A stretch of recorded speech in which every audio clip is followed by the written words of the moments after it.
नमस्कार। आप देख रहे हैं श्रद्धा टीवी नेटवर्क का स्पेशल बुलेटिन और इस वक्त की सबसे बड़ी खबर। उत्तराखंड के हरिद्वार में जबरदस्त एक्शन। स्वास्थ्य से खिलवाड़ करने वालों की अब खैर नहीं। औषधि विभाग ने खांसी की दवाओं को लेकर अभियान। विभाग की टीमें लगातार छापेमारियां। सिडकुल क्षेत्र में आज हुई है सबसे बड़ी कार्रवाई।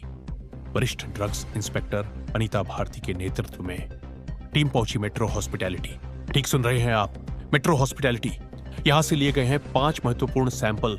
ये सैंपल अब जाएंगे जांच के लिए राज्य प्रयोगशाला। सवाल बड़ा है, क्या ये दवाएं सुरक्षित हैं? क्या इनका मानक सही है? औषधि विभाग का साफ संदेश है, मानक उल्लंघन बिल्कुल बर्दाश्त नहीं।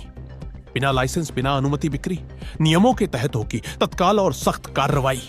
और सुनिए, ये एक्शन सिर्फ हरिद्वार तक सीमित नहीं, रुड़की में भी चल रहा है महाअभियान। रुड़की में टीम पहुंची विनय विशाल हॉस्पिटल और आयरन हॉस्पिटल। एक जगह से 7 सैंपल, दूसरी जगह से 3 सैंपल, कुल 10 सैंपल। ये बताता है विभाग कितना गंभीर है। औषधि निरीक्षक हरीश ने स्पष्ट कर दिया है, रुड़की में ये सैंपलिंग लगातार जारी रहेगी।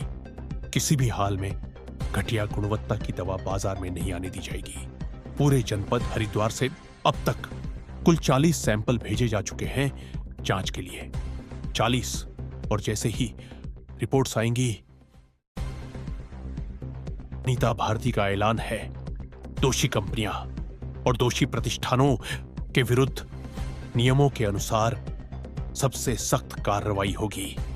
औषधि आयुक्त श्री ताजपर सिंह जग्गी ने विभागीय टीमों के काम की सराहना की है, लेकिन साथ ही कहा है, जन स्वास्थ्य सबसे संवेदनशील विषय है।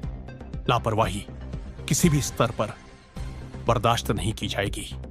तो साफ है, उत्तराखंड का औषधि नियंत्रण विभाग अब एक्शन मोड में है।